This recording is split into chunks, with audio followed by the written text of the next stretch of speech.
guys, my name is Hannah, and at the beginning of this month I was tagged in the End Day book tag by Rocky from Blonde with a Book. So it's been a while since I was tagged in it, but I'm going to do it anyway. The reason why I didn't do it earlier was because I was doing Bookmas and Vlogmas and I had videos planned already. So I'm doing it now, at least I'm getting to it before the end of the year. This series of questions is linked to the book They Both Die at the End by Adam Silvera, and I haven't read that book, but I can still answer the questions on here. They're good questions, so I thought I might as well do it. So without further ado, let's get started. Number 1. If you could only read one book on your end day, what book would it be? I just went for my favourite book, which is Queen of Shadows by Sarah J Maas. That book just makes me so happy. It's obviously my favourite book, so I'd love to read it again and again and again. It's funny, it's got action, it's got my favourite book characters, and also I'd much rather read an end to a book like Queen of Shadows than, let's say, Empire of Storms, which is the next book in the series, so I feel like that would be a good way to finish reading on my last day. Number 2. If you could spend your end day with one author, who would it be, what would you say to them, and what would you ask? Again, I would say Sarah J Maas. Who would have guessed? Because she's my favourite author. She's really funny, so it would be great to spend time with her. Obviously she's an author, she's a storyteller. The stories that she told us at the Tower of Dawn book event just was so powerful and so inspiring. She told us about her grandma who survived the Holocaust. It was so incredible and fascinating to hear about. I cried when she told it to us. It was really sad, but it had a reasonably happy ending. She said that now her grandma travels the world, so I'd want to hear about all her grandma's travels. Her badass grandma who just gives me life. She's pregnant, so I'd ask her what she's going to name her baby boy, because if I'm gonna die, I'd want to die knowing that. And then obviously how the pregnancy's going. Like I just said, she's pregnant. Is she okay? How's she doing? Is her dad okay after the whole thing that happened? Just ask how she's doing. I'd obviously ask her about her writing, how she creates such captivating stories, her writing process, how she writes such amazing characters, how she got into writing, all this and that. Just, I have so much to ask. Number 3, what book quote would you choose as your epitaph, which is just quote or whatever it says on your gravestone? It took me a while to think of this because I didn't know if I would choose something more serious and deep or something more witty and funny to make people remember me in a happy, smiley kind of way. But in the end, I went for To Whatever End, which is a quote that Rowan Whitethorn said in Air of Fire. All I've talked about so far is Sarah J Maas and Throne of Glass. So it's my last day. I'd want to spend it thinking about my favourite books, wouldn't I? This is a birthday card that my friend made for me, if you're wondering. This quote, To Whatever End, I just feel like this really works for a gravestone. To whatever end. So you're gonna die, it's gonna be the end of your life. To whatever end. Whatever happens afterwards. Whether there's nothing, whether there's heaven or hell, whether there's something completely different. To whatever end. I'm always gonna be happy, I'm always gonna be smiling. I hope people will remember me in a good light. Hope people will smile when they think about my life rather than cry because I'm gone. This is getting really deep. I'm gonna shut up.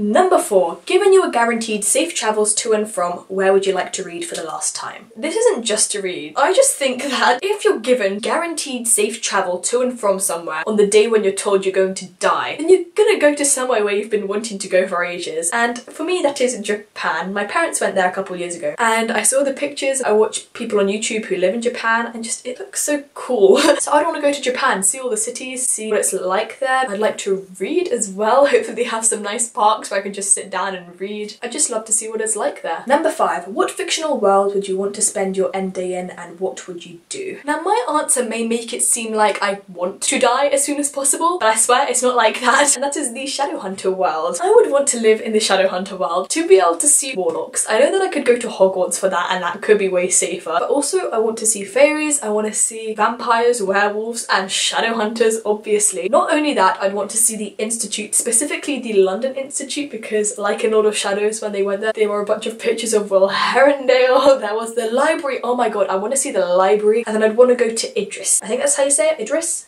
Yeah, because it's going to be safer there than it is anywhere else. So there are safe spots in that world. Apparently it's the most beautiful place ever, so I'd want to go, obviously. And although I don't have nearly enough physical strength or stamina to survive being a shadow hunter, I would give it my best shot. Maybe if they let a little mundane in. If I were given the sight and all of a sudden I had shadow hunter blood, then yes please. Number 6. If you went to make a moment, what book scene would you want to experience? Now since I've never read the book, I don't know if when this happens whether you just get to watch it or whether you get to experience it as if you're there yourself and you get to interact with other people. But either way, I'd like to go see the sorting in Harry Potter and the Philosopher's Stone, because that would be really interesting to watch, see the sorting hat, see all the amazing witches and wizards, teachers and everything. And also the feast, the food. Yes please, that just looks amazing. I'd love to eat all that food if I could. I don't know if I'm watching or if I'm actually there. I don't know, don't kill me if I'm wrong, but from what I've gathered, even if I'm just watching it and don't get to interact at all, I think that would just be really cool to see. And last but certainly not least, number 7. What would be your preferred method of fictional death? So I'm assuming this just means how would I want to die on that day. I'm saying, first of all, 1 second before midnight when the day is over. So I'd get as much of the day as I possibly can. So at 11:59 and 59 seconds in the evening, that's when I would die. And like Rocky said, I would want to do it peacefully in my sleep, but I also know that I would not be going to sleep at all because I'd be wanting to stay awake, to spend every single last second I have alive. And also my body just wouldn't let me go to sleep if I knew that I was gonna die. I'd never wake up again. So I've changed my answer to, considering that I'm in the Shadowhunter world, I'd want to do it, like I said, 1 second before midnight in the middle of a massive battle with some demons. And whilst I'm dying, I'd want to save someone's life. So, you know, heroically jump in front of them and save them, and then hopefully my death would be pretty instant. So just, you know, whatever it is, straight through me and I'm dead. But then I've saved someone's life in the process. Maybe if they hated me before because I am a mundane, then they'd like me a bit more, maybe. And maybe I'd get a nice burial. Maybe I'd be seen as a bit more of a hero than I was before. That would be great. And yeah, thank you so much for watching. Like I said, I was tagged by Rocky from Blonde with a Book. I will leave her video down below. And also, I believe the original was made by Emma from Emma's Books, so I will also leave that down below. Oh, who will I tag? I don't know who's read this book, but like I said, you don't need to have read it. I'm going to tag Rhiannon from Crescent Moon Reads. I know she has read this book, so I'll tag her. Sarah from Just Another Booktuber, and one more person. Jiva, I think that's your name. I'm so sorry if I've gotten that wrong, but her channel is Bookish Montage, so definitely go check all 3 of them out. Also, I tag you if you'd like to do it, and I haven't specifically tagged you. You can just say that I have. It's fine with me. You can link your video down below if you do make it, and I'll definitely check it out. And yeah, I guess that is it. Thank you so much for watching. All my social media will be linked down below, and I guess I'll see you next time. Bye!